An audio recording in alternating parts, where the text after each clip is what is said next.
The world fractures in a flash of pink, a life violently cut short. Meanwhile, an ordinary life continues, a delivery driver rushing up a grimy stairwell. Hunted and terrified, a shadowy figure flees through the woods, lasers painting its path. A scream of pure fire erupts, a being consumed by its own inferno. A casual greeting is offered from a cage where powerful players gather. Pure, unadulterated fear fills his eyes, his silence bought with piercing currency. Welcome to a crimson nightmare, where a smiling mask oversees a legion of the damned, and you thought your upstairs neighbors were loud. The delivery drivers pulled into a void, an endless gauntlet of pale, grasping limbs. And in the aftermath, a man confronts the monster he's become. A delivery job becomes the first chapter of a bloody thriller. A terrified boy is thrown into a chaotic adventure by a mysterious stranger. The world explodes into a blue-tinted frenzy of violent action. Welcome to the Jianghu, a brutal world of fighters and strange creatures. A crew of strange and deadly warriors surveys the aftermath. The boy's mind races, fearing they are fighting actual ghosts. His companion leans in with a chilling, almost playful warning. He glances back, seeing two more mysterious figures watching from the rooftops. And just like that, another one bites the dust. Literally. The truth is revealed in a flash of light, a horde of hungry ghouls. The ghoul hunt is over, but the horror lingers in this cold, tiled corridor. They find what the ghouls were guarding, a door plastered with containment seals. But the seals are torn, the heavy door already breached from the inside. Whatever was locked away in this place is now terrifyingly free. Elsewhere, a different crew in sharp suits moves with grim purpose. They hunt for a target that lurks just out of sight, a figure cloaked in red. Their search leads them to an ornate crimson coffin, humming with dark energy. With careful gloved hands, they prepare to unseal the ancient tomb. A prophecy echoes, promising that what was lost is not gone forever. Inside lies a pale, dormant being, destined to one day return. A life ends with a final bloody sigh, leaving behind nothing but a scarlet stain on the world. Meanwhile, across the rain-slicked city, the night is still young. Down below, the world is just a blur of motion and light. And weaving through it all is a delivery driver defying gravity itself. His destination is a rundown building in a forgotten corner of the city. The final leg of the journey is a climb up a familiar, grimy stairwell. He carries his cargo, just another late-night meal for a hungry customer. Meet Zhang Jia, an 18-year-old who calls himself an outstanding delivery boy. But even the outstanding get winded climbing all the way to the 8th floor. He reaches the door, triumphant and ready to complete his mission. The door creaks open, a sliver of light cutting through the gloom. But his welcome is a complaint from a very hungry, very unhappy customer. The threat of a bad review hangs in the air, a delivery driver's worst nightmare. A hand moves with desperate speed, trying to stop the inevitable. Zhang Jia pleads his case, blaming the pouring rain for the delay. He bows low, offering compliments and promising a free dessert next time. His eyes are wide with panic, begging for a little bit of mercy. The customer finally relents, and our boy breathes a sigh of relief. He knows an outstanding person can submit when the time calls for it. He leaves with a final grumble, only to be called back for a forgotten straw. The city is a blur of neon and rain as he rejoins the other night riders. He breathes a sigh of relief, thinking his work is finally done for the night. But a fellow driver pulls up, asking how his day has been. Zhang Jia explains he has one last dreaded order to complete. The task is to haul 2 massive water bottles for a pitifully small tip.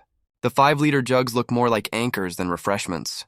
But our boy is a professional, sprinting toward the building with his heavy cargo. He's stopped at the entrance by a man asking for his destination. The receipt reveals the final horror. Unit 1801, the 18th floor. Zhang Jia shouts he'll be right back, dashing into the rainy night. But the man at the entrance is troubled, recalling the destination, Unit 1801. He looks up at the towering apartment block, a sense of dread washing over him. Inside the elevator, a finger confidently presses the button for the 18th floor. Zhang Jia leans against the wall, exhausted and just wanting the job to be over. But a closer look at the receipt reveals a critical mistake. The address is for the 16th floor. He's far too tired to notice, his mind already focused on going home to sleep. As the elevator climbs past the 17th floor, the man at the desk seems to remember something awful. The display hits 18, confirming the delivery driver has gone to the wrong floor. The doors slide open, and Zhang Jia stands ready to step out into the unknown. He glances out, his long night almost at its end. But the man at the desk recalls a chilling detail. This floor is unoccupied. The old metal gate groans open, revealing the darkness beyond. Jangjia peers out, a flicker of confusion on his face. He steps into a place that's been sealed off for nearly a decade. And for a moment, his eyes seem to burn with an unnatural light. The truth is, he's just stepped into a private, high-rise graveyard. A place of sealed doors, prayer candles, and rumored hidden treasures. Downstairs, the man at the desk puts the horrifying pieces together. Our boy is in the one place he was never, ever supposed to be. He stands before Unit 1801, the wrong address on a floor he should have never visited. He calls out, announcing the delivery to the supposedly empty apartment. But he hesitates, realizing the door isn't locked. It's already slightly ajar. He pushes it open, his greeting met with the sight of a bloody handprint on the lock. He looks down into a room littered with the bodies of fallen men. The scene is a grim tableau of a violent, one-sided struggle. And scattered among the dead, he sees the prize they fought for, bars of gold. But from the darkness, an eye snaps open, burning with an unnatural glow. His mind shatters, the shock sending his heavy cargo tumbling to the floor. Survival instinct kicks in, and Jangjia bolts down the hallway without a second thought. He scrambles for the elevator, his mind screaming at the murder scene he just witnessed. He frantically mashes the button, but the elevator is still stuck on the first floor. Sweat pours down his face, his eyes wide with the kind of terror that freezes you solid. He fumbles for his phone, his hands shaking as he tries to dial for help. His only thought is to call the police, a desperate attempt to escape this nightmare. He collapses against the wall, shouting into the phone, trying to will a connection into existence. But the screen confirms his worst fear. No signal. Of course there's no signal. Trapped and alone, he claws at the elevator gate, his pleas echoing in the empty hall. His voice becomes a desperate whisper, a prayer for anyone to save him. But then a faint cough comes from the room, and he realizes someone is still alive in there. Jangja's mind races, caught between raw terror and a flicker of conscience. A weak voice whispers from the darkness, a desperate plea for help. He turns back to the elevator, his only escape slowly climbing to his floor. As the doors prepare to open, he makes his choice, whispering an apology. But the plea echoes again, a haunting reminder of the life he's abandoning. His face twists with guilt, the weight of his cowardice crushing him. The elevator doors slide open, offering a path to safety he can't bring himself to take. In a surge of adrenaline, he makes a new, much more heroic decision. He sprints back down the hall, running toward the danger he just fled. Jangjia stands at the threshold once more, ready to face whatever lies within. He steps back into the carnage, his courage warring with his common sense. His eyes narrow with a newfound resolve, sweat beading on his brow. He pushes deeper into the room, stepping past the very treasure these men died for. Another weak cough echoes from the back of the apartment, drawing him further in. He cautiously peers around a corner, searching for the lone survivor. His face is a mask of terror, but he can't bring himself to turn back now. And then he sees it, not a dying man, but a massive, ornate crimson coffin. It hums with a dark energy, the source of the sounds he's been hearing. His mind struggles to process what he's seeing. A coffin in an abandoned apartment? Sure, why not? With trembling hands, he leans over the edge, peering into the abyss. A pale hand reaches from the darkness, a single, desperate plea echoing from within. Jangja's eyes widen in sheer horror, reflecting the crimson abyss of the coffin. His mind fractures, seeing not a box, but a hellish sea of the damned reaching for him. He screams, scrambling backward as the reality of the situation finally crashes down. All thoughts of heroism are gone. He's back to running for his life through the dark apartment. But his escape is cut short by a new group of very serious-looking men in suits. The leader points, clearly mistaking our boy for someone who has a clue what's going on. Jangjia frantically tries to explain he's just here with the late-night snacks. He insists he knows nothing, that he just stumbled upon this bloody scene. Desperate, he points back toward the coffin, babbling about a child's cry for help. He declared with determination that he came here to save his friend. But suddenly a man in black grabbed him and covered his mouth. The boy's eyes widened in terror as his strength drained away. A sharp crack echoed through his spine. The fatal blow was dealt. His body collapsed lifelessly at the enemy's feet. The cold-blooded killer stared down with an expressionless face. A black shoe pressed against his chest, blood splattering around. The man crushed his throat underfoot, denying him even a final breath. The boy lay in a pool of blood, his hand slipping helplessly aside. From his pocket slipped a gold bar stained with blood. The boy's face lay still as if all life had left him. One thug ordered the place to be cleaned, and the others obeyed. A man in a suit reported over the phone that he had found what he was looking for. In the flashlight's beam, a mysterious red coffin was revealed. A trail of blood and a stained weapon remained on the floor. Men in gloves began preparing the body for disposal. Suddenly, the boy opened his eyes and cursed weakly. He realized he couldn't feel his body. The men in black dragged him toward a bag as if he were dead, but he regained consciousness and whispered, "Wait," as the zipper closed over him. But the men in suits aren't listening, his mind flashing back to another humbling moment. He recalls the weary eyes that stared back from the mirror each morning. He sees the blood-soaked gold that sealed his fate tonight. He remembers the endless struggle, pushing himself through the pouring rain, and the back-breaking delivery that brought him to this very building. In the present, a gloved hand slowly zips up a black jacket. It turns out the old cliché is true. His life is flashing before his eyes. His world shatters into 1,000 broken memories. A lifetime of running, falling, and getting back up again, all ending on a simple, forgotten image from a distant childhood. A faded photograph reflects a memory of a family, a life he barely remembers. But that past shatters, leaving only fragments of a boy lost in the darkness. His consciousness drifts away, a final, peaceful surrender to the end. And then his eyes open, now glowing with a strange, impossible blue light. He finds himself standing in a black void, completely disoriented. His mind screams with questions, trying to grasp what has happened to him. A new wave of panic hits as he realizes he's completely paralyzed. He can only look up, a prisoner in his own body, lost in an endless night. Trapped and terrified, he can do nothing but stare into the abyss. He looks down to find himself barefoot, another bizarre twist in this living nightmare. His shock deepens as a pale hand drifts into his field of vision. He realizes he's not alone in the void, but surrounded by countless pale limbs. A silent, endless forest of disembodied legs stretches into the darkness. The impossible crowd seems to multiply, pressing in from all sides. The camera pulls back, showing Zhang Jia as a tiny figure in this bizarre tableau. His mind struggles to process the surreal, horrifying sight before him. He's trapped in a nightmare populated entirely by feet. This is getting weird. A new presence emerges, a gloved hand delivering a single insistent command. The command becomes a chorus, echoing from the legion of pale figures. He screams in terror and confusion, demanding to know what door they mean. A gloved hand closes around his, pulling him deeper into the nightmare. The grip is like iron, dragging him toward an unknown, terrifying fate. He fights back, his voice a raw plea to be released from this hell. And then, a fire ignites deep within his soul, reflected in his eyes. His body erupts in a violent, uncontrollable inferno of orange and red. A scream of pure agony tears from his throat as he's consumed by the flames. He's trapped in a personal hell, burning from the inside out. The fire becomes his voice, a roar of pain and newfound power. But the scream echoes not in a void, but from a cold metal furnace. And a quiet old man is the sole audience to this private cremation. The old man watches, sensing a strange energy pulsing from within the furnace. He leans closer, his casual demeanor replaced by a dawning sense of alarm. His eyes widen in horror as a charred hand grips the edge of the burning chamber. The furnace erupts, a silhouette of pure rage clawing its way out of the inferno. The heavy steel door is blown open, sending the old man stumbling back in terror. Zhang Jia's body collapses, a smoking corpse with eyes that burn with an unholy light. But this story began earlier, with a group of men running through the night. The same old man leads a crew armed with shovels.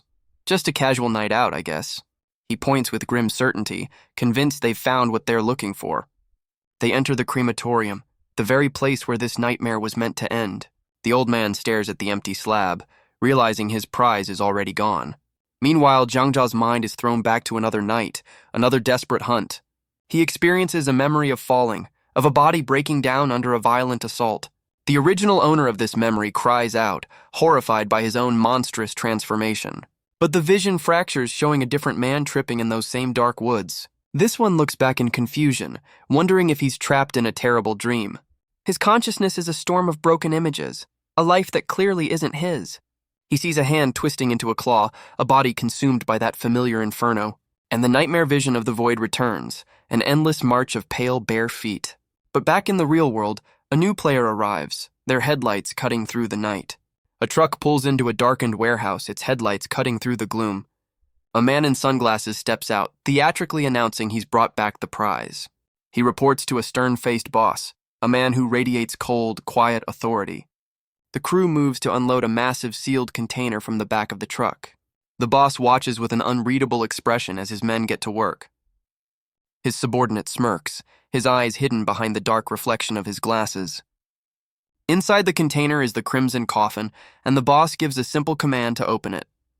Its surface is a tapestry of blood-red carvings, ancient and deeply unsettling. The vision shifts back to the woods, to the body's original owner, bound and terrified. He touches his face, his blue eyes wide with the shocking realization that he's still alive. His mind struggles to accept it, the impossible reality that he's still alive. The vision flashes back to the moment it all began. Zhang Jia at the door. The memory distorts, the eyes now looking like they belong to a lifeless doll. As the memories swirl, the lid to the crimson coffin is slowly lifted, revealing the pale man inside, trapped and staring up into the darkness. And that haunting command echoes again from the forest of pale limbs. The psychic assault continues, his eyes reflecting pure, unadulterated horror. Back in the coffin, his body finally reacts, racked by a bloody cough. The world dissolves into an omen, a purple sky filled with circling crows. Just in case things weren't ominous enough. And watching it all unfold is the man in the red sunglasses, cool as ever. The boss peers into the empty coffin, demanding to know where its contents are. His subordinate seems confused, confirming this is the prize they sought, the gates of hell. The man in sunglasses maintains his cool, almost mocking his boss's concern. But the boss's patience snaps, his fury exploding in a crimson haze. He can't believe the intel was so wrong, that the legendary gates of hell was a mere coffin. The vision returns to the woods, to the original owner of this body's final moments. His memory sinks into a dark abyss, the words gates of hell echoing in the void. The memory leaves behind a single bloody footprint, a mark of his passing. He stumbles through the woods, leaving a trail of blood in the pale dirt. And all these fragmented memories lead back to one place, Unit 1801. The memory flashes to a blade drawn in the heat of a bloody conflict. Back in the warehouse, the men in suits carefully lift the lid of the crimson coffin. A blade slices through the darkness, a memory of a fatal strike. One of the men urges the others to hurry, impatient to see their prize. But a dark red liquid begins to seep from the coffin, pooling on the floor. A crew member looks up, his focus shifting from effort to dawning concern. The crimson stain spreads, a grim omen of what they're about to uncover. It pools next to a bloody handprint, a ghost of the violence that has already passed. And we flash back to that violence as two wounded men stumble through Unit 1801. One of them gasps for air, his life fading amidst the scattered gold. The memory returns to the men in suits standing in the quiet before the storm. Then, a sudden, brutal ambush sends them scrambling in a bloody panic. Their professional calm shatters into screams of pure agony and terror. One survivor tries to flee, begging for his life from the monster at his back. His final desperate plea echoes in the darkness of the apartment. Sometime later, a new player arrives, his hands already wrapped for a fight. He dips a finger into the lingering blood, a grim taste of the violence left behind. He confirms this is the place, noting someone was kind enough to clean up the mess. The man in the red sunglasses begins his own, much quieter investigation. He crouches low, searching for any trace of what truly happened in Unit 1801. He lifts a blood-tipped needle, his focus now on finding what's been lost. The world blurs as someone tears through the darkened woods, and that someone is Zhang Jia, running for a life he didn't even know he had. He leaves a trail of bloody footprints, a stark reminder of his impossible escape. His mind reels, questioning if the horrors he's seen were just a hallucination. But a sound in the darkness snaps him back to the terrifying present. He looks back to see the old man from the crematorium leading a search party. The men grumble, with one blaming Old Lee for not checking if the body was actually dead. Old Lee insists the job was done, claiming the boy's neck was already broken. Just a minor workplace disagreement. But Zhang Jia's eyes tell a different story, burning with a life that refuses to be extinguished. The search party pushes deeper into the woods, their flashlights cutting the gloom. Zhang Jia's mind flashes back, the word customer echoing with a new sinister meaning. He realizes the men in suits were the customers Old Lee was working for. The memory is a blur of motion, a chaotic piece of a puzzle he can't solve. He remembers the moment before his death, Old Lee's face looming over him with a false apology. The memory becomes violent, a brutal struggle against Old Lee in these very woods. He relives the sheer terror and pain of being overpowered by the old man. Old Lee whispers a chilling justification. This is about survival, and the boy's life is the price. The old man twists the knife, telling the boy his death is his own fault. Standard HR procedure. His final moments are a silent scream, a desperate fight for a breath that will never come.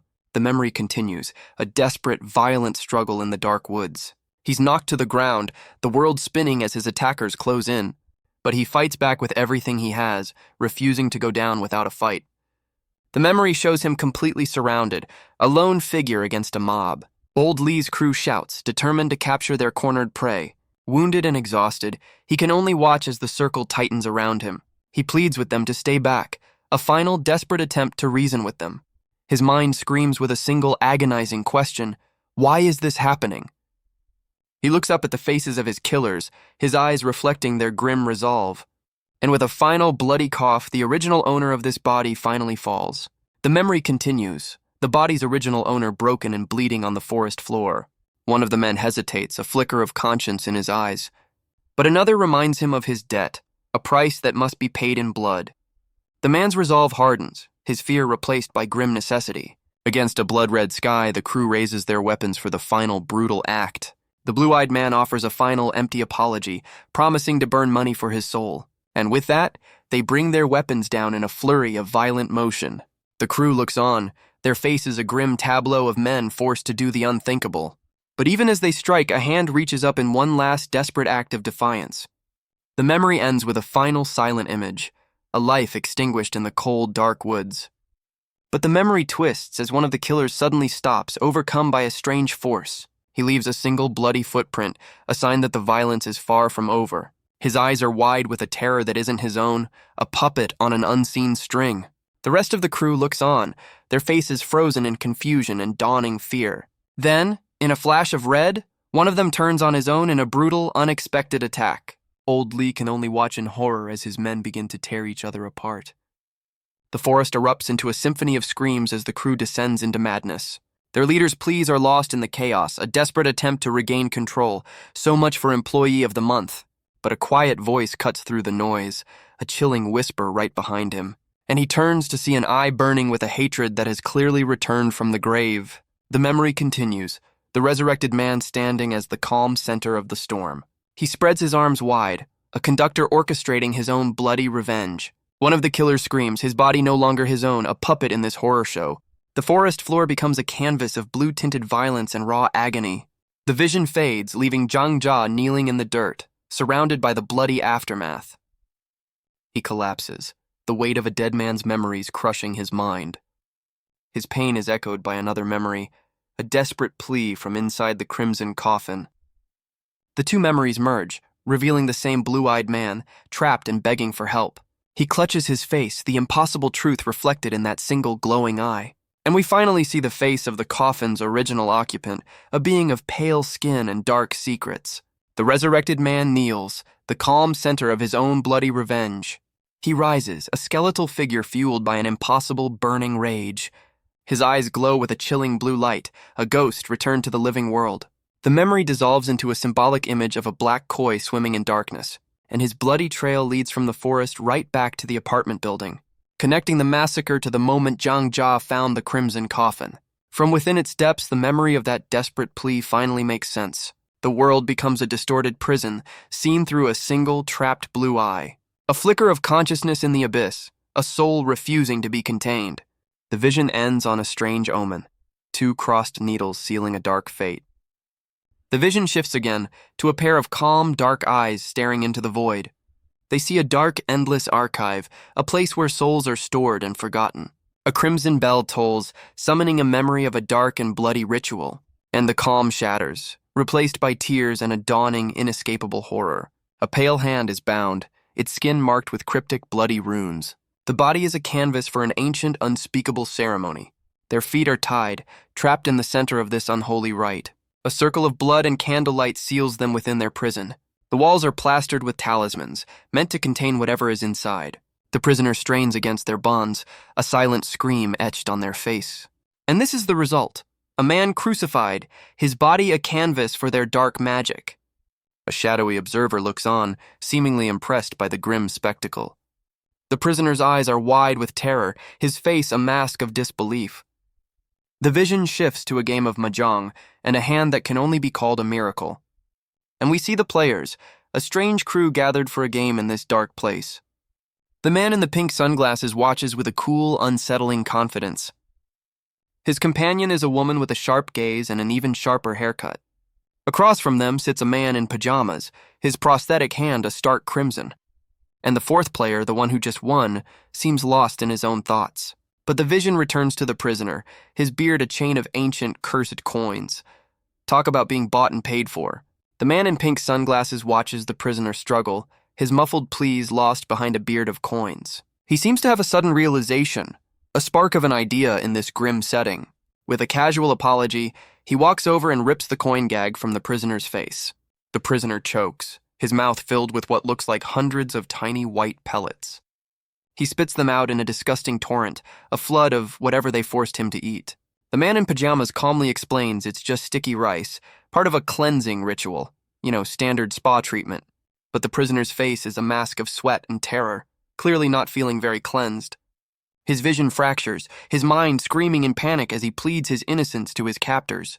He looks down in horror at the bloody runes covering his skin, but the players just tell him to relax. He's a living canvas for their dark ritual, bound and marked for some unknown purpose. The woman with the sharp haircut offers a chilling, almost playful threat. Her gaze is cold and sharp, promising a world of pain. The prisoner can only stare back, his mind completely broken by the ordeal. The man in pink sunglasses breaks the silence with a simple, chilling question. His eyes are wide with a terror that has no words. He asks what Zhang Jia was doing in that apartment the night before. Wait, Zhang Jia? The prisoner insists he was only there to deliver a late-night meal. The fourth player finally speaks, asking who else was in the apartment. He frantically explains the room was filled with bodies, swearing he had nothing to do with it. The woman listens to his plea, her expression unreadable and cold. He continues his story, his eyes wide with the memory of what he found. He tells them about the ornate crimson coffin humming with dark energy. And inside that coffin, he stammers, was a child crying out for help. The man in the pink sunglasses listens, his expression unreadable. The man in pajamas points his crimson prosthetic, a silent accusation. He asks if Zhang Jia was the one who took both the coffin and the child. Zhang Jia screams his innocence, reminding them they're the ones who killed him. The woman reveals the men from the woods were all staff at the local funeral parlor, a crew that moonlights in illegal body disposal, for extra cash. She explains they're the go-to cleanup crew for the local mafias. She reveals the men in suits from the apartment were the real mafia. The man with the crimson hand asks how a delivery boy managed to anger them. The woman concludes the mafia took the coffin, and Zhang Jia can only guess that's what happened.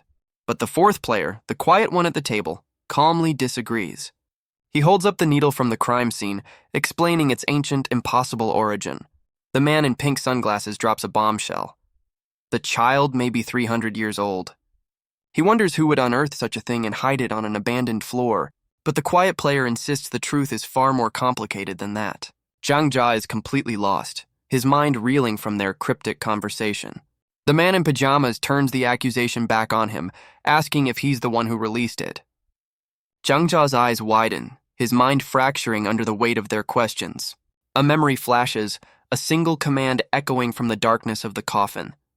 He remembers looking down, a hand reaching for him from the crimson abyss. He can almost feel the sweat on his face, the terror of that moment returning, and the desperate plea that pulled him deeper into the nightmare. His memory shows his own hands gripping the edge of that unholy box. He was the one who stood at the threshold, the one who opened the coffin. And in that moment, his eyes glowing blue, he gave a single fateful answer. The vision shifts to the coffin's original occupant, a stitched-up husk lying dormant. A pale, sleeping face, the source of all this chaos and bloodshed. He remembers leaning over the coffin, a delivery boy at the gates of hell. A memory flashes of a needle sealing the dormant being's fate. And then those impossible blue eyes opened, staring up from the abyss. The vision hits Zhang Jia like a physical blow, his own eyes wide with terror. The image of the crossed needles returns, a symbol of a broken seal. In his mind, he wasn't just opening a box, he was opening a door to damnation. His scream echoes in the present, but the quiet player remains perfectly calm. The man's gaze is intense, dissecting every word of Zhang Jia's story. The man in pajamas accuses him of lying, but Zhang Jia can only plead his innocence. But the quiet player simply picks up a tile, ready to make his move. He states their new mission: capture the being from the coffin and do it fast. He then calmly declares victory in their game, a stark contrast to Zhang Jia's mounting terror. The man in pajamas questions if they're really the ones for a job this strange. But the man in pink sunglasses reassures him with a confident smirk. They are professionals, after all. The word echoes in Zhang Jia's mind, a hollow promise in this house of horrors. He breaks down, begging these so-called professionals to let him go, promising his silence. But the quiet player turns back with a simple, chilling apology. The man in pink sunglasses explains they can't let him go. He's now a very important specimen. He leans in, a predatory smile playing on his lips as he continues his explanation. He explains that a boy who can survive death is far too dangerous to be allowed to roam free. The man in pink sunglasses announces he's found his target in the dark woods. A closer look reveals a gaping black void where an eye should be.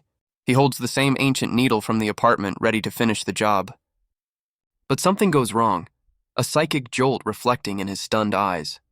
A massive, shadowy force erupts, sending him flying back in a storm of violence. The forest floor is torn apart, splattered with the blood of the sudden attack. But he's back on his feet, a confident smirk on his face. So much for a quick capture. He moves with impossible speed, his hands now claws as he engages the creature. But he's not fighting one creature, he's surrounded by an entire pack of them. He seems delighted by the challenge, calling this a fresh hunt as the chaos unfolds. He continues his explanation, his hand twisting into a monstrous claw. He offers a mock apology as he tears through one of the shadowy beasts. His grip is like iron, a stark contrast to his casual demeanor. He explains that letting something this powerful roam free is simply not an option. The memory of the forest massacre flashes, a scene of brutal, inhuman strength. Because a being like that, he concludes, would only bring chaos to the world. Zhang Jia's eyes are wide with terror, realizing they're talking about him. The woman leans in, offering a chillingly specific warning about what they'll do next. His mind flashes back to the bloody footprints he left in the woods. He screams, finally connecting his escape to the resurrected man's bloody trail. The man in pink sunglasses leans in, a smug smile playing on his lips. He explains they are a special kind of cleanup crew, dealing with broken seals and dark things. With their game of mahjong concluded, the team prepares to move out. The quiet player is the true leader, his mind already focused on the hunt. A spectral crow with a burning red eye gives the signal to begin the mission. The quiet player confirms their target. The child has finally been located. As they leave, the man in pajamas is already worried about their next game night. Priorities. But Zhang Jia calls out, a forgotten loose end in their little interrogation. The man in pink sunglasses casually orders the woman Gongling to bury him. And the last thing Zhang Jia sees is the shadow of his own impending doom. The full moon hangs in the sky, a silent witness to the night's horrors. It watches over the city and the building where this nightmare began. A memory flashes of a hand open and reaching for something lost. But that memory is replaced by the grip of a killer, holding a bloody blade. Someone stands over the aftermath, their shoes reflecting the grim scene. They turn and walk away, leaving only bloodstains on the cold floor. A fist clenches against the city lights, a promise of pain delivered. And on the ground lies the result, a body surrounded by a halo of blood. Elsewhere, a pale man with glowing eyes announces he's found his target. Well, he looks friendly. As the hunt continues, the sky over the forest turns a foreboding shade of purple. A pale foot with black nails steps onto the cold, hard ground. The creature's silhouette is a blur of desperate, frantic motion. It collapses under the shadow of a forgotten landmark, a weak cough echoing in the silence. Back in the interrogation room, Zhang Jia gasps, his mind reeling from their threats. He begs for his life, promising to do anything they ask if they just let him live. But the man in pink sunglasses just offers a predatory, knowing smile. Zhang Jia asks in confusion, questioning their plans to bury his body. The woman Gongling turns to him, her expression cold and final. She clarifies their intentions. They're only burying his head. Well, that's an HR policy I haven't heard of. And Zhang Jia's world shatters, his eyes reflecting pure, unadulterated horror. A flash of violent motion as Gongling prepares to deliver the final blow. Zhang Jia screams, pleading for his life with every ounce of his being. He stammers, trying to find the one thing that will stop his execution. In a desperate gambit, he claims he hid the child, and they'll never find it without him. The quiet player and the man in pink sunglasses pause, his words finally getting their attention. The man in pink sunglasses demands to know the location, his voice cutting through the tension. Zhengzha's mind races, trying to invent a lie that will save his skin. The quiet player listens, the spectral crow on his shoulder a silent, ominous judge. But Gongling isn't buying it, dismissing his desperate plea as nonsense. His face contorts in terror, realizing his one bargaining chip might not be enough. But Gongling's final blow is stopped by a single gloved hand. The man in pink sunglasses considers the possibility that this terrified kid is actually telling the truth. Zhengzha seizes the moment, swearing his honesty with the desperation of a man on the edge. A hand reaches out, not to strike, but to offer a temporary and very conditional truce. He's told this is just a postponement of his fate. He's still their property. The ritualistic bonds are loosened, the bloody runes a stark reminder of his captivity. Now unbound, Zhengzha is given a simple warning. Don't even think about running. But his eyes tell a different story, a silent scream trapped behind a mask of compliance. He's led from his prison, a temporary member of this strange and deadly crew. They walk through a hall of sealed urns, a library of contained horrors. He looks back, his mind still reeling from the interrogation and his narrow escape from death. Gongling leads him forward, a prisoner escorted through their grim headquarters. The quiet player and his companion approach a heavy wooden door, leading them out into the night. Sweat beads on Zhengzha's face, his apprehension growing with every step. They step out from the archive, not into a city street, but an ancient open courtyard. The camera pulls back to reveal a massive, traditional estate hidden deep within the woods. Its ornate roofs cut a dark silhouette against the night sky, a place untouched by time. The entire compound is silent and imposing, a secret world hidden from sight. Zhengzha's eyes widen in disbelief, trying to comprehend this impossible place. He demands to know where he is, and his captors offer a deeply unhelpful welcome. They reveal the name of this hidden fortress, Lisong Temple. Zhengzha stares up at the ancient structure, the name echoing in his mind. His brain short-circuits, realizing their secret base is a public tourist attraction. The quiet player, now in simple robes, gestures for the rest of the crew to follow. The man with the crimson hand lets out a massive yawn, clearly unimpressed. He decides hunting ancient evils is too much work and heads off to bed. Priorities, I guess. The man in pink sunglasses tells Zhengzha it's time to go, and our boy has little choice but to agree. The quiet player is addressed by a new name, Xiaoye, as he prepares to lead the mission. He's given a final instruction. Don't act unless it's a true emergency.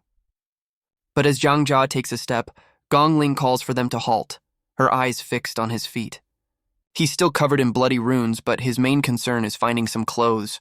The crew stares back, their expressions a mix of boredom and mild annoyance. The ancient temple looms over them, its dark architecture hiding countless secrets.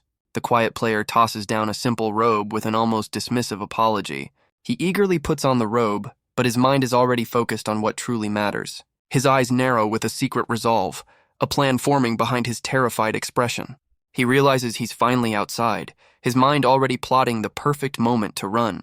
But his escape plan hits a snag as Gongling gestures toward a waiting van. The side of the van bears a simple, almost ironic name for their little operation. Inside, the man in pink sunglasses lays out the plan. Zhengzha will lead them to his prize. As the van cuts through the dark woods, Zhengzha's mind is already racing. His eyes dart to the side, a desperate plan already taking shape.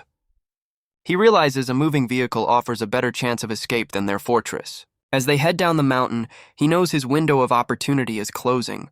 He just needs one moment, his hand hovering over the door handle. And in a burst of adrenaline, he throws the door open and leaps into the night. He tumbles down the steep embankment as his captors scream for him to stop. He hits the ground hard, the impact jarring but not enough to slow him down. Scrambling to his feet, he sprints into the forest, a triumphant grin on his face. But back in the van, the man in pink sunglasses just offers a knowing, confident smirk. But Zhengzha's mind is still working, believing his escape is going perfectly to plan. He's just waiting for the right moment, the perfect opportunity to present itself. But his plan didn't account for Gongling driving like a getaway driver in a heist movie. He's thrown around the back of the van, his composure cracking under the sheer speed. The van finally slows as they enter the neon glow of the city. He grabs his captor's arm, feigning a question while plotting his next move. As he sees people on the street, he realizes a new opportunity has arrived. He presses his face to the glass, screaming for help with all his might. His desperate cries catch the attention of a group of very large, very concerned citizens. The men shout back, promising to help and demanding the van pull over immediately. Zhang Jia smirks, convinced his plan to attract public attention is working perfectly. But his brilliant escape strategy didn't account for a severe case of motion sickness. He begs them to stop the van, his stomach churning from Gongling's driving. They pull over just in time for him to empty his stomach on the side of the road. Gongling worries he'll throw up the ritual items, but her partner isn't concerned. The man in pink sunglasses coolly reminds her that with him here, there's nothing to fear. As Zhang Jia struggles, Gongling wonders if he's truly reverted to being human. Her partner confirms it with a knowing smile, his eyes fixed on their specimen. The scene shifts to a dark, misty forest, a place far from the city lights. And we see their true target, a pale, emaciated creature receiving a grim apology. The man in pink sunglasses delivers a chillingly casual threat to his target. The creature collapses, its body dissolving into shadow as it whispers in disbelief. For a moment, its features soften, a fleeting glimpse of the person it once was. Back in the present, he questions Gongling's decision to let Zhang Jia out of the van. She knows their prisoner is lying, seeing right through his desperate bluff. But the man in pink sunglasses has a plan, letting him out to see what he'll do. He watches with a cool, predatory gaze, waiting for the right moment to act. Meanwhile, Zhang Jia is still recovering from his bout of violent motion sickness. His captors watch from a distance, giving him just enough rope. So thoughtful. But our boy sees this not as a weakness, but as the perfect opportunity to escape. He decides this is his moment, his one and only chance to break free. He sprints down the sidewalk, a grin of triumph on his face, only to run into a new problem. His eyes lock with a pair of glowing blue orbs, a chilling reflection of his own transformation. And he finds himself staring at a pair of pale, bare feet, a sight that is becoming disturbingly familiar. His escape is cut short by a figure made of shadow and legs, so much for a clean getaway. But it's the man in pink sunglasses who appears behind him, his smile dripping with condescension. Defeated, Zhang Jia can only agree, glancing back at the spot where the strange being stood. But the street is empty now, the mysterious figure gone as quickly as it appeared. His captor walks him back to the van, feigning concern for his well-being. And with a firm shove, Zhang Jia is unceremoniously returned to his mobile prison. The man in pink sunglasses' playful demeanor vanishes, replaced by the cold focus of a hunter. Back in the van, he urges the quiet player to hurry, the mission now officially underway. He settles into the passenger seat, his smirk doing little to calm Zhang Jia's nerves. The van lurches forward, and Zhang Jia's eyes widen in sheer, unadulterated panic. They tear through the city streets, a white blur on a dark and urgent errand. Zhang Jia begs them to slow down, but his captor just tells him to rest up. He's told they're following a guide, leaving our boy completely baffled. The man in pink sunglasses reveals their guide has been watching from the sky all along. A lone black crow soars above them, a dark omen leading them through the night. Its form is skeletal and unnatural, a grim navigator on this hunt for the damned. Their eyes in the sky are a legion of red-eyed crows awaiting their master's call. Back at the temple, the quiet player, Xiao Ye, gets an update from the field. He asks his team for a status report, wanting to know if they've found their target. The van finally skids to a halt, kicking up dust on a dark, forgotten road. Zhang Jia stumbles out, his feet hitting the cold ground as he's let out of the van. The high-speed chase has left him a nauseous wreck on the pavement. His captors, however, seem completely unfazed. Customer service is clearly not their priority. Xiao Ye gives his orders to bring the target back safely, receiving a confident reply. Their destination is a place of forgotten joy, a derelict, abandoned amusement park. Zhang Jia stares in horror, wondering what kind of nightmare he's been led into now. Zhang Jia's mind flashes back, recognizing this desolate place. He remembers seeing pale, claw-like hands on the blood-soaked ground. He recalls the hunched, shadowy figure of the being they're hunting, and those impossible blue eyes staring back from the darkness. He remembers its pale feet, standing amidst the splatters of blood. The creature is lost in that familiar void, a forest of pale, disembodied limbs. The vision shifts to an ancient ritual, led by hooded, blindfolded figures. They march in a solemn procession, carrying a heavy crimson burden. Looks like a fun parade. It's an ornate, sealed shrine, marked with a powerful ancient symbol. And the memory connects back to the present, to the creature hiding in the dark. The vision shows the creature crawling through an abyss, leaving a trail of bloody footprints. Its glowing blue eyes are wide with a terror that seems to transcend time, and that memory grounds itself in the present in this derelict amusement park. The park's forgotten mascots stare out with dead, hollow eyes. A duck-themed ride sits in silence, its cheerful facade now deeply unsettling. The carousel horses are frozen in place, silent witnesses to the park's decay. The crew steps into the ruins, with Zhang Jia wondering where the hell they are. He asks why they're hunting the child and gets a chillingly simple answer. It's dangerous. But Zhang Jia's mind is already working, seeing this desolate place as his best chance to escape. He stares up at the skeletal Ferris wheel, his resolve hardening for one last desperate run. The man in pink sunglasses finds the first clue, a fresh splash of blood on the ground. The crew spreads out, their dark forms a stark contrast to the park's faded cheer. Gongling's gaze is sharp, her senses on high alert in the oppressive silence. And there it is, a single bloody footprint, a sign their prey is close. The man in pink sunglasses analyzes the scene, his mind piecing together the grim puzzle. Gongling wonders aloud what could have drawn the creature to this specific desolate place. The trail of blood suggests a desperate search, a frantic hunt for something lost.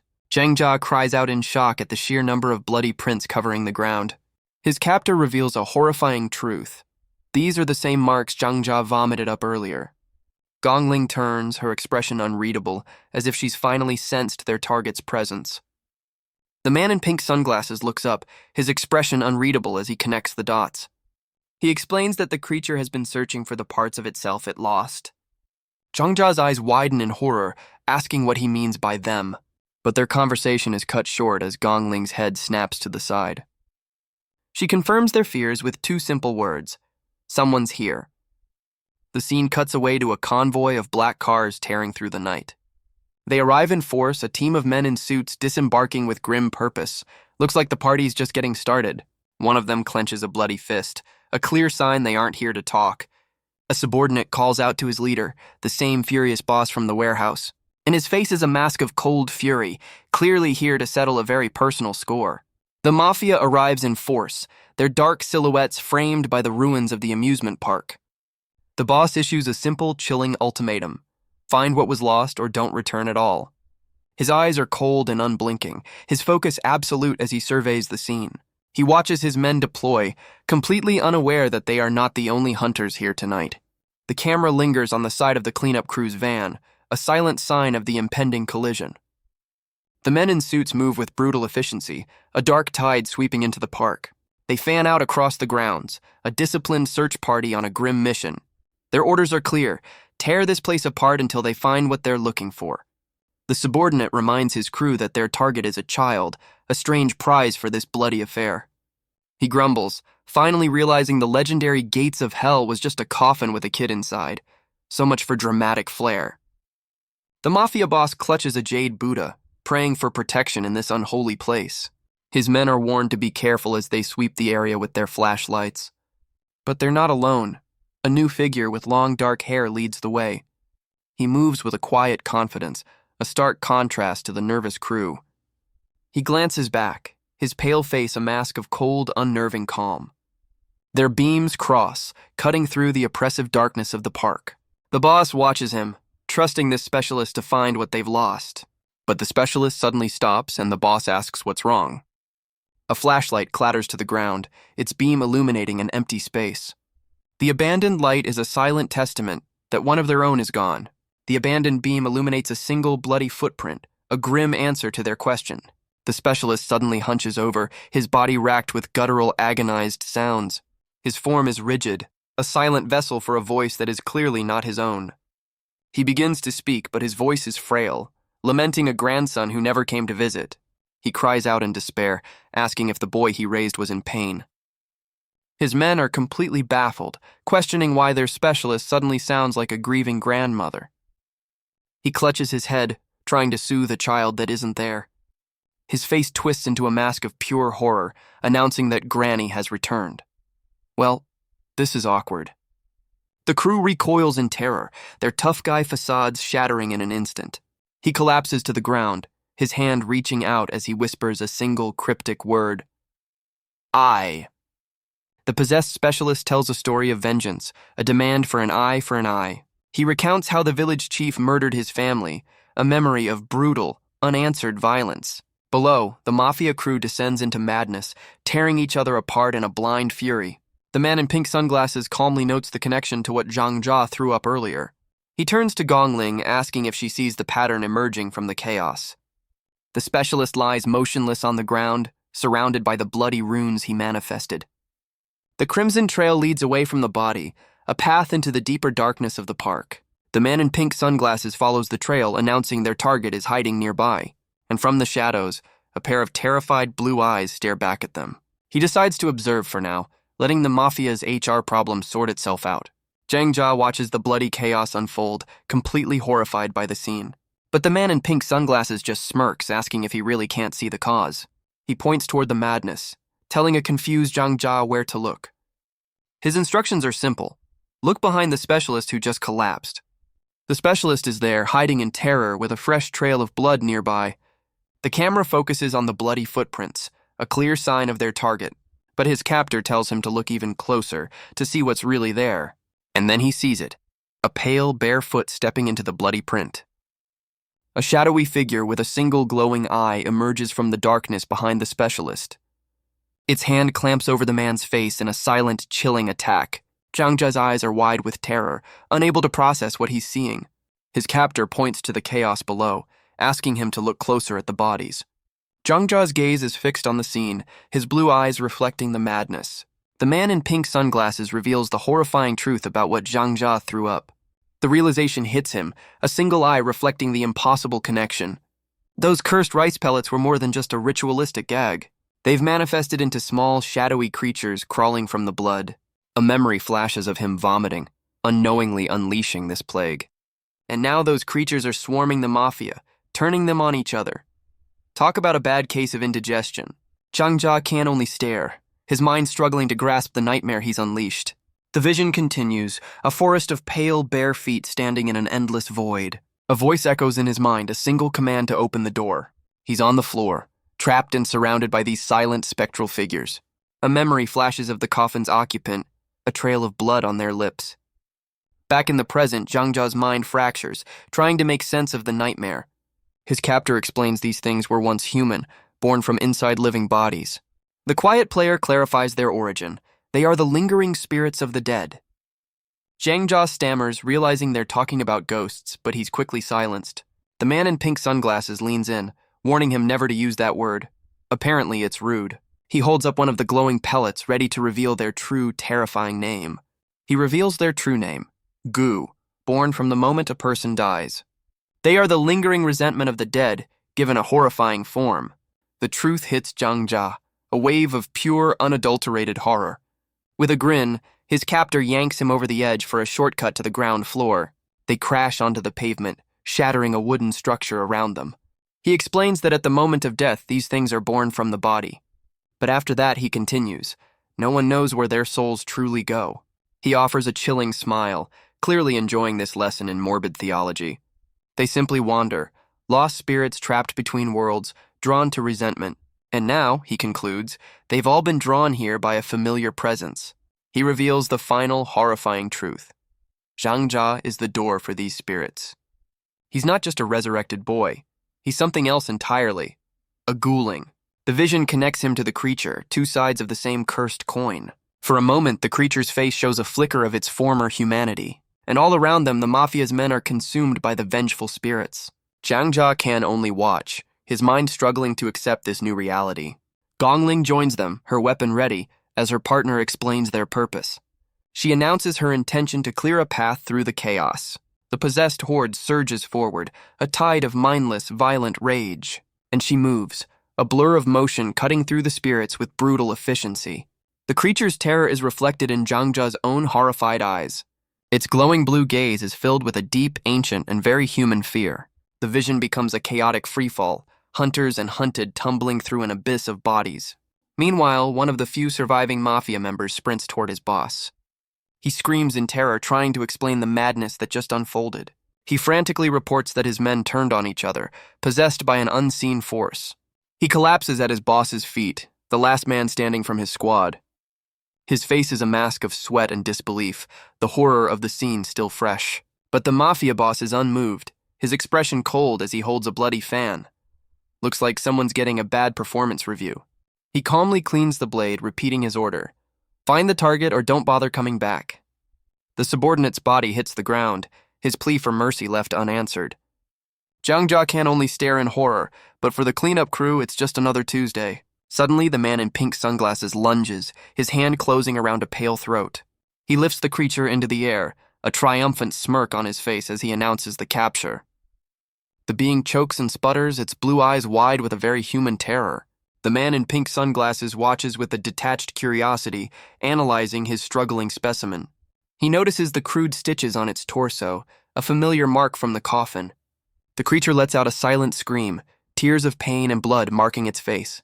A dark, swirling mark begins to form on its skin, a sign of the curse within. Its gaze is fixed on its captor, a final, desperate plea from the abyss. A flash of ancient coins and blood, a memory of a price paid long ago. The vision shifts to a dark ritual, a needle poised to seal a terrible fate. A woman watches in horror as a single blue eye opens, witnessing the birth of a curse. And in the present, the creature unleashes a silent, agonized scream of pure torment. The psychic backlash hits them all, but the man in pink sunglasses remains unfazed. The creature's gaze softens, its rage replaced by a deep, heartbreaking sorrow. A wisp of green energy escapes its hand, a fragment of a soul breaking free. The man in pink sunglasses watches, his expression unreadable, his decision made. He lifts the now limp creature, offering a quiet, almost gentle apology. Well, that's one way to end a monster hunt. Its eyes finally close, finding a moment of peace in the arms of its captor. The man in pink sunglasses casually declares the mission a success, the creature limp in his arms. But his expression shifts, a flicker of something serious behind the cool facade. Gongling surveys the field of bodies, but her focus is on their missing asset, Zhang Jia. And we see our boy, his eyes wide with a fresh wave of terror. A massive foot steps into frame and the cleanup crew looks up at the new arrival. The mafia boss stands over them, a towering silhouette demanding to know who hurt his men. The man in pink sunglasses and Gong Ling are completely unfazed, telling him he's the one who went too far. The boss points a finger, declaring the creature in his arms is his private property. His face is a mask of unsettling glee as he promises a punishment worse than death. But the two hunters just stare back, ready for whatever this unhinged man can throw at them. The man in pink sunglasses feigns surprise at the mafia boss's dramatic entrance. He mockingly tells the furious man he has so many questions for him. Once the bodies are cleared. He then casually suggests Gong Ling should go chase after their runaway asset, Zhang Jia. But the mafia boss looms over them, promising that no one is leaving tonight. And in the chaos, Zhang Jia makes a break for it, sprinting into the darkness. He glances back, realizing with a gasp that no one is chasing him. A wave of relief washes over him. He thinks he's finally free. But the park is still haunted by the spirits he unknowingly unleashed. The vengeful goo continue their rampage, a tide of mindless violence. But Zhang Jia's focus is singular, escape no matter the cost. He runs through the desolate park, a strange rustling sound catching his attention. He glances back, his eyes widening at the sight of pale, bare feet in the shadows. He peeks around a corner, his heart pounding in his chest. The rustling grows louder, a sound that seems to follow him through the darkness. He breaks into a sprint, trying to convince himself he has nothing to do with this. But the fear and exhaustion are etched on his face, a testament to the night's horrors. He stumbles, screaming his denial of the monstrous new label they've given him. A surge of defiance cuts through his terror. He refuses to be a prisoner. But the park's decaying mascots seem to watch his every move. He runs on, a lone figure sprinting across the desolate grounds of the park. His eyes are wide, a flicker of recognition cutting through the terror. He stops before the skeletal remains of a carousel, the place feeling disturbingly familiar. The painted horses stare back with cracked, hollow eyes, frozen in a silent scream. And in that moment, the memories begin to surface. A nightmare he'd long forgotten. The realization hits him, a single horrifying truth reflected in his gaze. A memory shatters. A vision of a young boy and his parents in this very park. The ghost of a happier time now haunts his terrified eyes. He whispers the words aloud, confirming this was once a place of joy, not horror. And elsewhere in the darkness, another voice echoes his thoughts, another soul remembering. The creature collapses, coughing blood onto the cold ground as it whispers for its brother. The man in pink sunglasses leans in, ready to connect the final dots. He asks the creature what happened here before all this chaos began. The memory shifts to a place called South Paradise, a voice telling a child to smile. A lone figure stands in the past, questioning why this had to happen. And in the present, Jangjia asks the same question, his face a mask of dread.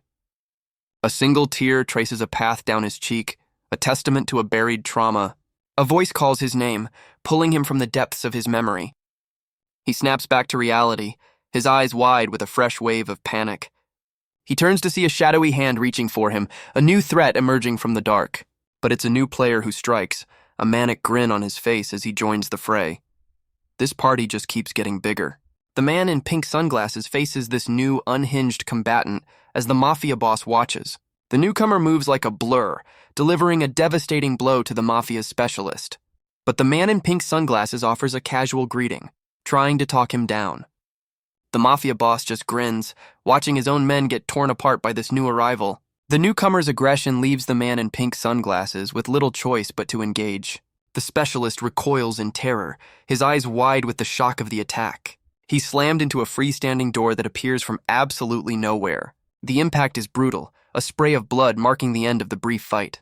The man in pink sunglasses wonders aloud where the door came from. You know, the important questions. The defeated specialist coughs, asking his attacker what strange faction he serves. The newcomer cheerfully claims he's from the Justice faction, a name that sounds entirely made up. The two men stand in a tense standoff, the defeated specialist lying between them. The man in pink sunglasses' playful demeanor is gone, replaced by cold focus. The creature, meanwhile, seems to have finally found a moment of peace in its slumber. The scene explodes in a flash of red and black, signaling the start of the fight. Elsewhere, Jangjia continues his desperate flight, glancing back in terror. The man in pink sunglasses realizes Gong Ling should have caught their runaway asset by now. He decides it's time to wrap this up and rejoin the hunt for Jangjia. But the mafia boss lunges, demanding attention as he swings a heavy weapon. The boss's rage is now directed at everyone, attacking both men in a blind fury. The mafia boss unleashes a furious strike, his fan cutting through the air. But a dark, clawed hand reaches out to meet the attack head-on. The man in pink sunglasses stops the blow cold, the impact sending out a shockwave. He questions the weapon's material as the boss glares back with glowing, hateful eyes. For a moment, the hunter's cool facade cracks, a single bead of sweat betraying the tension.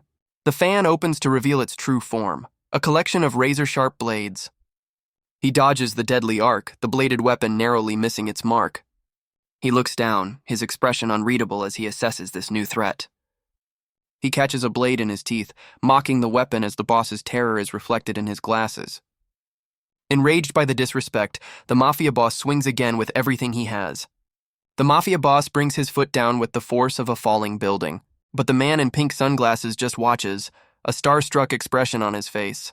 The boss, however, is a sweaty, drooling mess, his rage consuming him.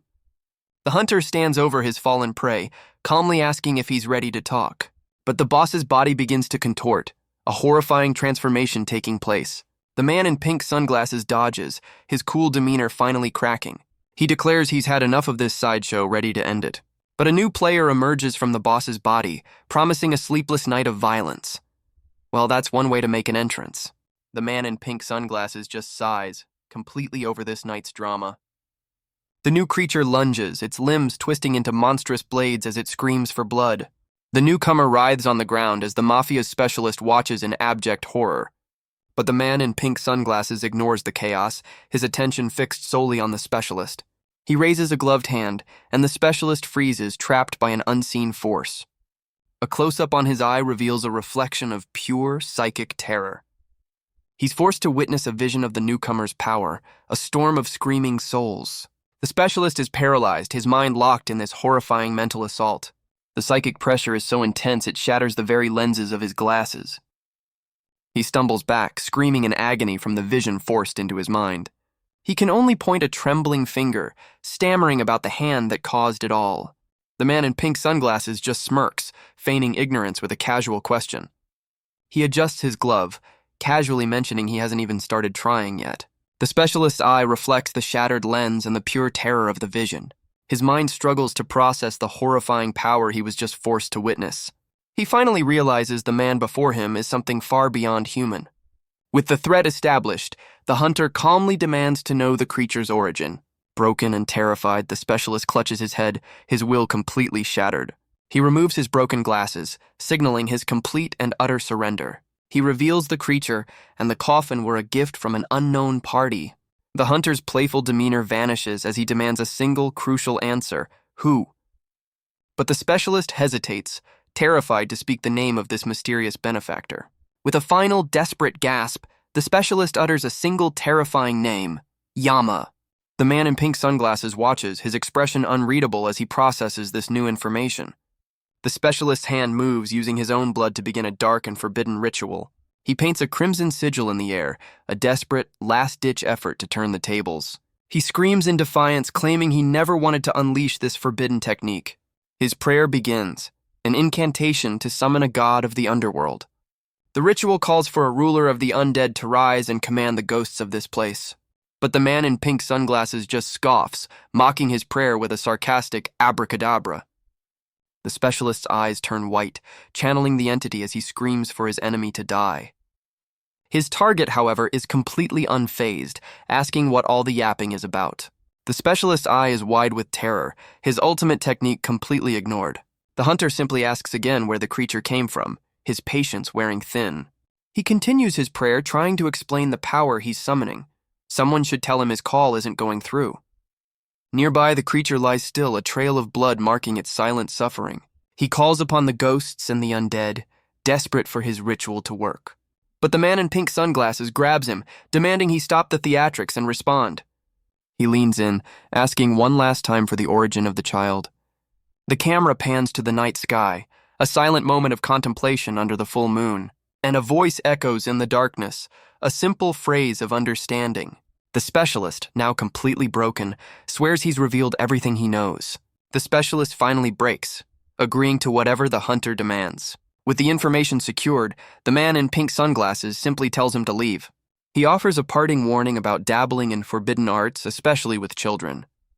And he leaves the man with a final chilling promise: they will be watching. The specialist can only nod in terrified agreement, his will completely shattered. The hunter adds one last piece of advice about dental hygiene: because priorities. With the mafia's specialist thoroughly broken, he turns his attention back to his team.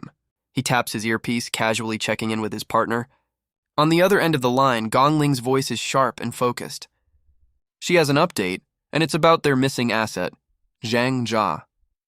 She reports the obvious: their asset has once again escaped. But their tech guy is already on the case, his fingers flying across the keyboard. He quickly pulls up a location, announcing he's found Zhang Jia's home address. In the back, their other prize lies still, covered in ancient ritualistic coins. The man in pink sunglasses glances in the mirror, asking how she let him get away. Gongling's silence is a clear sign of her mounting frustration. A flashback shows Zhang Jia sprinting through a filthy back alley, desperate for freedom. Gongling was right on his tail, but he still managed to slip through her grasp. She grits her teeth, comparing their runaway to a resilient cockroach. He does have a knack for survival, but her partner seems unconcerned, his gaze fixed on the road ahead. He gives Gongling a simple, clear instruction: don't engage. The van cuts through the city's back alleys, closing in on its target. Meanwhile, Zhang Jia has made it home, frantically grabbing his belongings. He moves through the dark, cluttered room, his only thought to get out. The terror of the night is etched on his face, but he can't stop now. He fumbles with a drawer, searching for something important. And there it is, a single envelope amidst the clutter of a forgotten life. He pulls it free, his last hope for a life beyond this nightmare. But his escape triggers a memory, a pair of calm, familiar eyes. The vision shatters, replaced by his own blue gaze, a single tear of grief escaping. A sudden, racking cough tears through Zhang Jia's body. He collapses to his knees, the strain of the night finally catching up to him. He pulls his hand away to find it stained with fresh, dark blood. Kneeling in the ruins of his life, he stares at the grim reality in his palm. But a sound at the door snaps him out of it, his eyes wide with a new fear. His captors stand in the doorway, offering a chillingly casual greeting. Well, so much for home field advantage. The man in pink sunglasses and Gongling look on, their expressions unreadable. They step inside, noting that their runaway asset has already flown the coop. The ransacked room tells a story of a desperate, hurried escape. The hunter surveys the scene, taking in every detail of his target's flight. His eyes scan a calendar, revealing the grueling schedule of Zhang Jia's life. Gongling notes that this building is a haven for the city's struggling workers. The cluttered hallway confirms it, a place where people live on the edge of society. They step into the apartment, a silent acknowledgement of the hard life lived here, but their search is cut short by a sound from outside the window. And there he is, clinging to the side of the building, his escape far from over. His mind races, trying to understand how they tracked him down so quickly. With nowhere to go but down, he curses his luck. So much for a clean getaway. But as he prepares to fall, something within him awakens, his feet changing into dark talons. His expression hardens, the fear replaced by a grim, newfound resolve. And from the darkness, one of their red-eyed guides appears to watch. It lands beside him, a silent, unnerving observer to his desperate climb. His eyes widen, a fresh wave of terror washing over him. He lets out a scream as the bird takes flight, his concentration broken. But it's Gongling's voice that cuts through the panic, announcing his capture. His newly formed talons scrape against the wall, his desperate grip finally failing. She grabs his arm, holding him suspended high above the city streets. He can only curse his fate, realizing there's no escape this time. But his captor has other plans, and Zhang Jia is sent plummeting towards the ground. He tumbles down the side of the building, his scream echoing through the alley. Guess she's not a fan of taking the stairs. He plummets through the air, a scream of agony torn from his lips. He hits the ground hard, the impact forcing a pained cough from his lungs. But even through the pain, a single tear marks a flicker of defiance in his eye. His world spins as he crashes onto a dumpster, breaking his fall just enough. He looks up to see Gongling descending, her shadowy form closing in on him. The monstrous talons on his hands revert, his brief transformation already fading. The wall bears the scars of his descent, a trail of dark, desperate prints. From above, Gongling watches his fall with a cold, calculating gaze. He leaves a dark imprint on the ground, a grim snow angel in the city's filth. She lands gracefully, standing over him like a predator who's finally cornered her prey. The camera pulls back, showing the vast, grimy courtyard where he fell. Her partner watches from above, his expression as cool and distant as ever. A flashback to the van where their tech guy was digging for information. The quiet player's voice had echoed in his mind, sharing a key insight. He'd revealed that their target was not so different from them. The information had given the hunter a moment of unexpected pause. Back in the van, Gongling had confirmed it aloud. Zhang Jia is also an orphan. And for a moment, his cool facade seemed to crack. Guess they have a type. Back in the present, he stands in the empty, ransacked apartment. The rental ads on the wall tell a story of a desperate, lonely existence. But even after that fall, Zhang Jia hits the ground running, adrenaline his only fuel. He sprints through the grimy back alleys, his breath ragged in the oppressive silence. A panicked glance over his shoulder confirms his worst fears are still right behind him. He curses their persistence as Gongling and her partner close the distance. And high above, a familiar silhouette circles the sliver of sky between buildings. Their eye in the sky ensures there's nowhere left for him to hide. He pushes on, a desperate flight through the city's concrete maze. But his eyes betray the truth. He's trapped, and he knows it. A figure blocks his path, calling his name with an unnerving calm. Looks like this marathon has a finish line after all. The man in pink sunglasses offers a simple, non-negotiable invitation to return. Zhang Jia stares in shock, his desperate escape finally cut short. The narrow alley has become a cage, with a hunter at either end. But just as the final blow is about to land, the scene is violently interrupted. A masked figure appears from nowhere, intercepting the attack with surprising speed. The man in pink sunglasses pauses, his focus shifting to this unexpected new player. Zhang Jia is thrown to the side, caught in the crossfire of a fight he doesn't understand. The newcomer's eyes are filled with a desperate protective fury. Zhang Jia hits the ground, completely baffled by his sudden, violent rescue. Well, this is a new development. But Gongling is already on him, her voice a cold command to surrender. Her gaze is like ice, a silent promise that this chase is finally over. Zhang Jia is cornered, his face a mask of sweat and exhausted defiance. The scene flashes back to his desperate climb, trying to escape her pursuit. Gongling had been relentless, a shadow he just couldn't shake. His world had become a blur of motion, driven by pure survival instinct. Every gasp for air was a testament to his sheer will to escape. The narrow alleyways offered no real sanctuary from the hunt.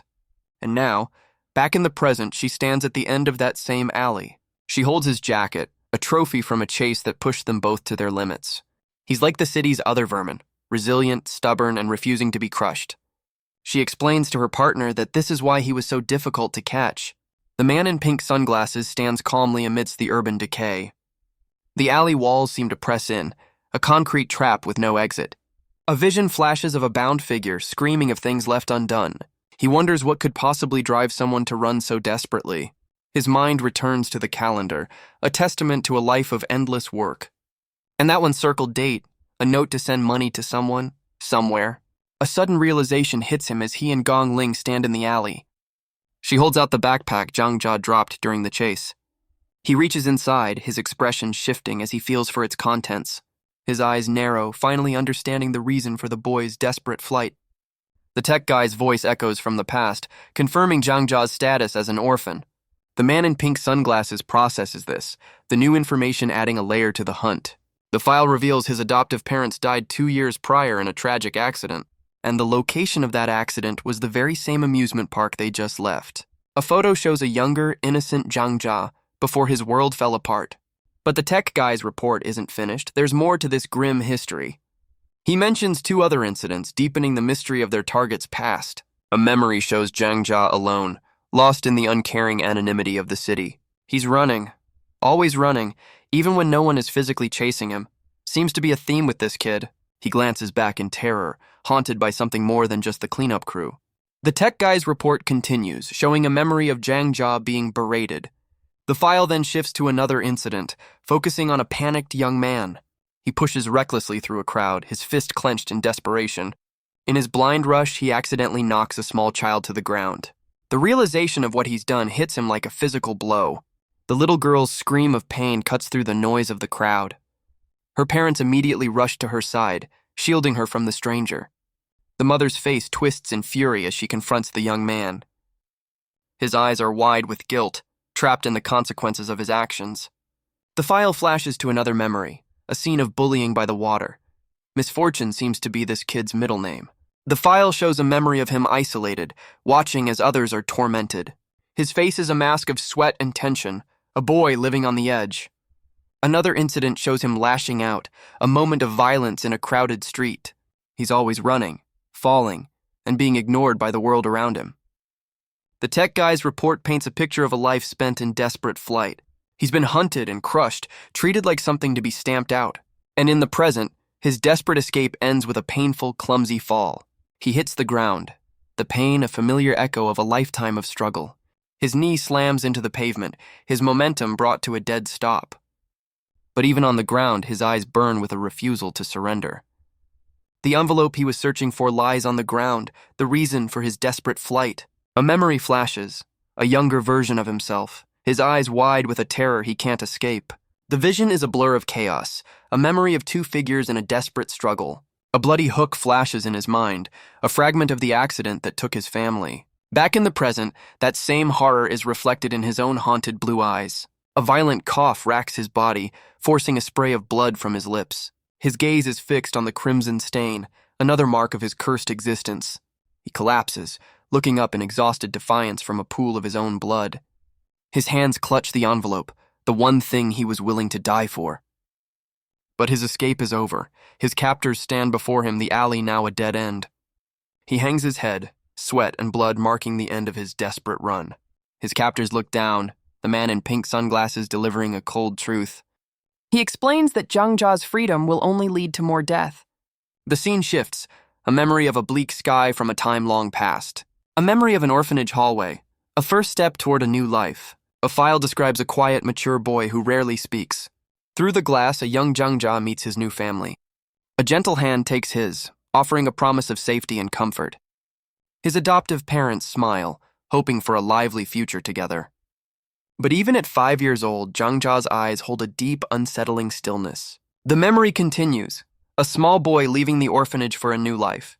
They take him to the city, a world of towering buildings and bright lights. His new parents show him his room, a hopeful offering of a normal childhood. But his eyes are hollow, reflecting a stillness that doesn't belong in a child.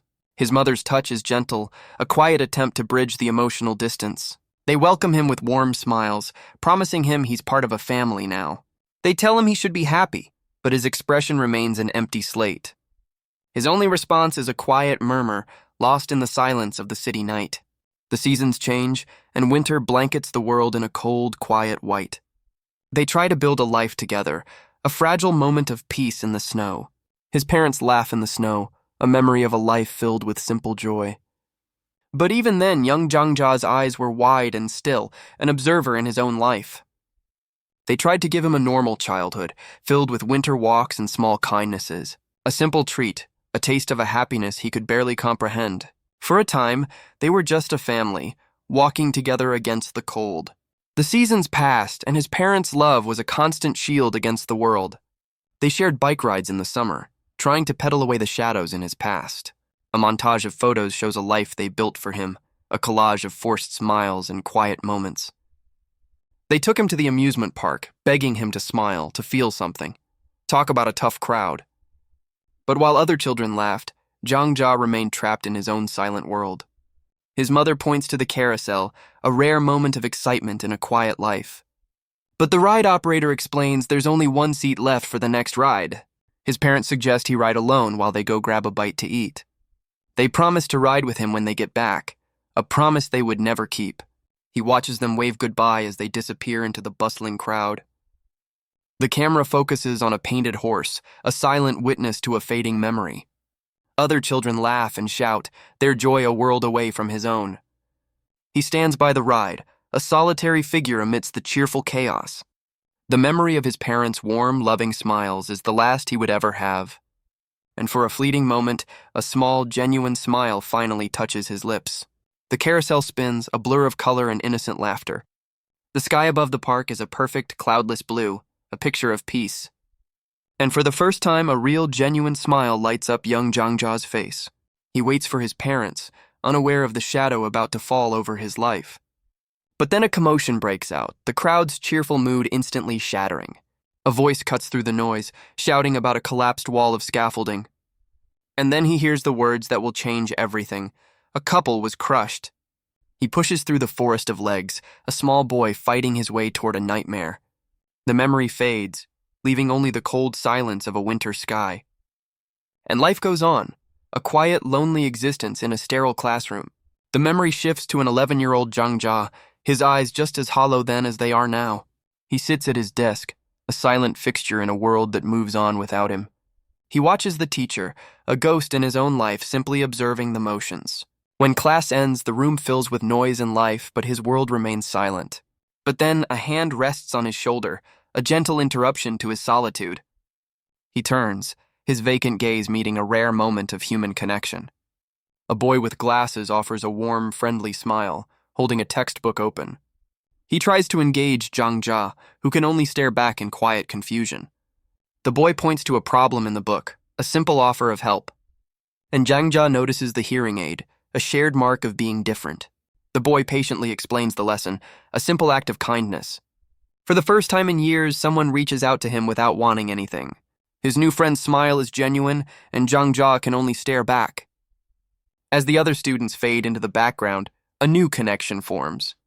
They stay behind in the quiet classroom, two lonely souls finding company. Soon, the school days end with a shared walk and a friendly wave. The boy's warmth is constant, a stark contrast to Zhang Jia's stillness. And just like that, the wall around our boy begins to crack. He's even invited to his friend's home for dinner, a taste of a normal life. But the outside world is never far, and bullies are a universal constant. A group of boys surrounds his friend, their cruelty on full display. But while his friend seems unfazed, Zhang Jia watches with wide, shocked eyes. And then a strange, unsettling smile spreads across his face. The memory shifts to a clear blue sky, a moment of deceptive peace. But the image of his friend's glasses and hearing aid on the sand tells a darker story. The memory becomes a blur of motion, of bare feet running in terror. Another memory surfaces, of a day at the beach where he sat alone. While the other boys played in the waves, he remained an outsider on the shore.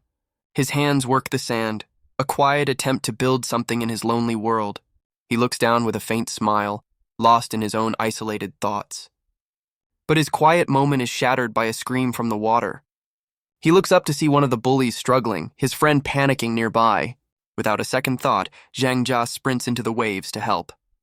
He fights the current, a desperate attempt to reach the drowning boy. The memory fades to a pair of wet feet on the cold, hard ground. On the seawall, the group is gathered, but Zhang Jia is once again an outsider.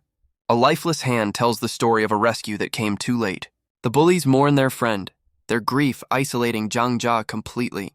Back in the classroom, his friend holds a dripping hearing aid, a symbol of their broken bond. And just like that, he's alone again, watching his only friend walk away. His friend tries to offer comfort, but Zhang Jia's eyes are distant, lost. The memory shifts to a brutal beating, the price for a life he couldn't save. The bullies surround him, their fingers pointing, their verdict delivered. He's left to endure the violence alone, branded by a tragedy he tried to stop. His desk becomes a monument to their hatred, labeling him a curse. High school, what a magical time. And so he returns to his silent world, an outcast in a crowded classroom. The school day ends and the world rushes past him, leaving him behind. The classroom empties, but he remains, a ghost haunting his own desk. The sun sets on another lonely day, painting the industrial sky in hues of orange. The city's steel bones stand tall, a silent witness to his isolated life. He eats alone, a simple meal against a lonely industrial sky. The years pass, and Zhang Jia now works a grueling construction job.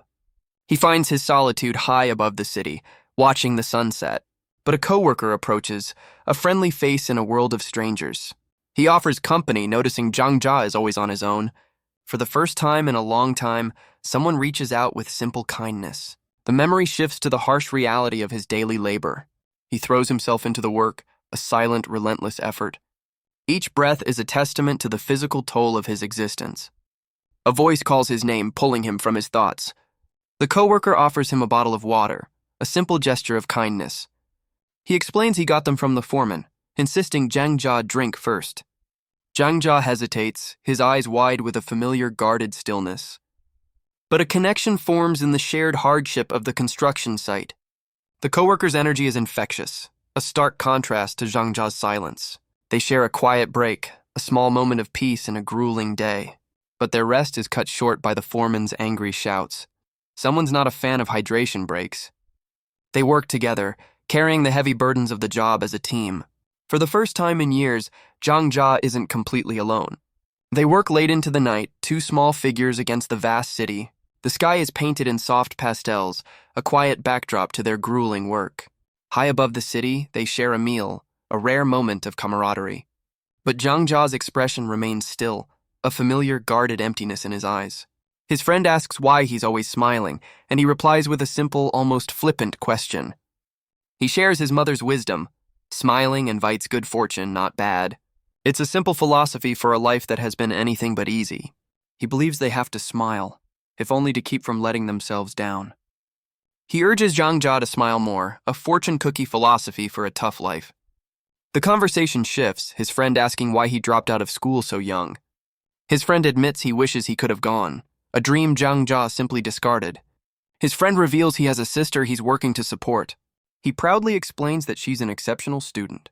He sends his salary home every month to ensure she can graduate from university. He holds up an envelope, a symbol of his sacrifice and her future. Zhang Jia's eyes widen, a flicker of understanding in his otherwise vacant stare. He asks his friend if the salary is enough to cover all the costs. The coworker bluntly admits that it isn't. He then cheekily suggests he was planning to borrow money from Zhang Jia. Zhang Jia jokes back, suggesting his friend send him to university instead. The memory fades, replaced by the grim reality of a rainy night at the construction site.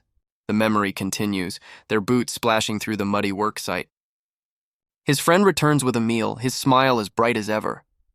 He'd brought them both dinner, a simple gesture in the pouring rain. But as they walk, a shadow falls over their path. A massive piece of equipment moves, a blur of red in the dark. Suddenly, the site erupts in chaos, workers shouting in panic. His friend's eyes are wide with terror, a desperate scream for help. Everyone rushes toward the source of the commotion, a frantic stampede. The workers gather around the scene of a sudden, horrific accident. And Zhang Jia can only stare, as tragedy finds him once again. His eyes are wide, reflecting a horror he knows all too well. A blood-soaked crane hook hangs in the rain, a familiar omen of death. The other workers can only stare as Zhang Jia stands frozen, dinner still in hand. Rain and tears trace the same path down his face, his world shattered once more. The water bottles, a simple gift from a friend, now lie forgotten in the mud. And from his despair, something monstrous begins to emerge from his back. His face contorts in a silent scream, a lifetime of grief finally boiling over. The memory flashes back, a small boy pushing through a crowd toward another tragedy. Another memory surfaces, of a friend lost and the blame that followed. This kid's luck is just impressively bad. The workers stand as silent silhouettes, another tragedy absorbed by the unforgiving city. The memory ends with a body covered in a blood-stained tarp in the rain. His friend is carried away, another life lost in Zhangjia's orbit. Rain and tears trace the same path down his face, a silent testament to his grief. He stands frozen, the world once again turning to ash around him. The envelope, a symbol of hope for another family, lies forgotten in the mud. And in the present, he reaches for that same symbol, now stained with his own blood. He clutches it, his voice a broken whisper asking why this keeps happening. The memories of old taunts flood back, the cruel names carved into his desk. You know, just kids being kids. He cries out, asking what he's done to deserve this endless suffering. He collapses in the alley, a lifetime of tragedy finally breaking him completely. A single step forward breaks the silence of the alley. The man in pink sunglasses extends a hand, offering a simple invitation to return. He even suggests they might be able to help, a strange offer from a captor.